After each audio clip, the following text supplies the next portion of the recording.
Mr. Kadama TV kyebaleko ssebo. Mr. Kadama TV nina ekibuuzo kye mbuuza. Wano nasangawo omwana wa mukamwana kuba najja 2 January nga ggwako. Naye Mr. Kadama TV omwana olinze yansobera embeera ye. Omwana takula, tawanvuwa, teyeenyeenya wabula feesi yokka yeekola ki yeekula. Ate omwana oli tebaagala mulabeko.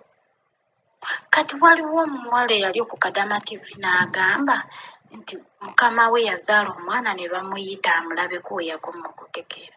Nze nange byansobera, omwana ali wano namusanga kyokka omwana oyo gwaddako ali mu myaka 7, gwe bamuzzaako ali mu mwaka 1.5. Nzuno mbuzaayo kontrakiti yange buzaako emyezi 4 mmaleko kontrakiti yange. Naye neebuuza ono omwana ono omwana akamujini kubanga basooka ne bamugweka. Omwana tebaagala mulabeko, tebaagala. Nzuno Mr. Kadama TV ndi mu mwaka 1 n'emyezi 8. Omwana oyo tebaagala mulabeko, wa mukamwana wa mutabani waabwe omukulu. Naye Mr. Kadama TV omwana oyo lumu nali ntuta ebyokulya, kumbe beewunguddemu katono bamuleseewo wali. Mr. Kadama TV neetegereza omwana bwe nti omwana naakamwetegereza emirundi 2, tebaagala mulabe, naye we beewungulamu we batiraba nange kyansi wenkwata ne ngenda nga beewunguddemu katono. Omwana tawanvuwa, ayambala ovulo ya mwana wa myezi 3. Bano abantu bazza ku baana nga bakyali bato, kati kyokka gwaddako wa myaka 7. Nzuno naatera okumalako kontrakiti yange nga we namusanga era waali. Nenzijukiramu kali nti waliwo komenti gye wassaayo ng'omuwala agamba bamuyita okulaba ku mwana oyo naye we yakoma okutegeera. Nange ono omwana bamunkwekakweka.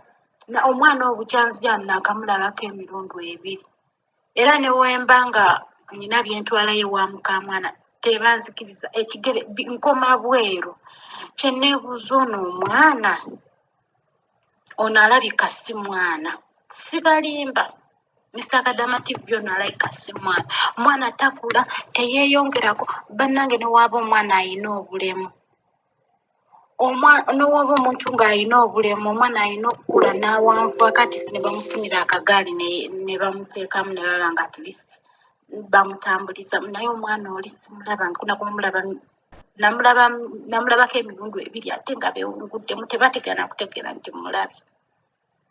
We natwalanga ebyokulya nga gye bali nga bamutadde mu ntebe nga batuulawo tebaagala mulabe. Neŋŋamba yeeyi, neŋŋamba kankiwa obudde, omwana ono alabika ajja kukola kyajja. Naye omwana nze ndi wano nange byansobera, mbuzaayo kontakiti yange buzaayo emyezi 4 nve wano.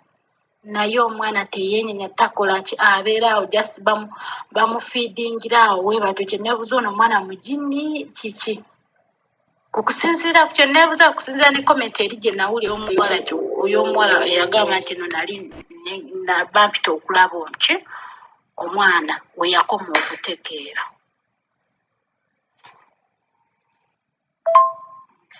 Kyokka ekikwewuunyisa ne gwe baamuzzaako ali mu myaka 2.5. Atambula, azannya, adduka, akola ki, tetuganya obulemu bubeerawo. Naye omwana alina obulemu, just akula feesi yokka eno gy'olaba akula. Eno wansi ovulo gye bamwambaza ya mwana wa myezi 3. Myezi 3 kubeera ayoza n'engoye n'azaanika. Ng'era olabira ddala ka ovulo ka mwana wa myezi 3. Kyokka ono amuddako wa myaka 2 agendamu 2.5. Naye omwana adduka emisinde wano ne ovulo ezo zaayanika wali tezimutuuka. Bano abantu nange wenkakasiza nti baaka balina ebijiini bano.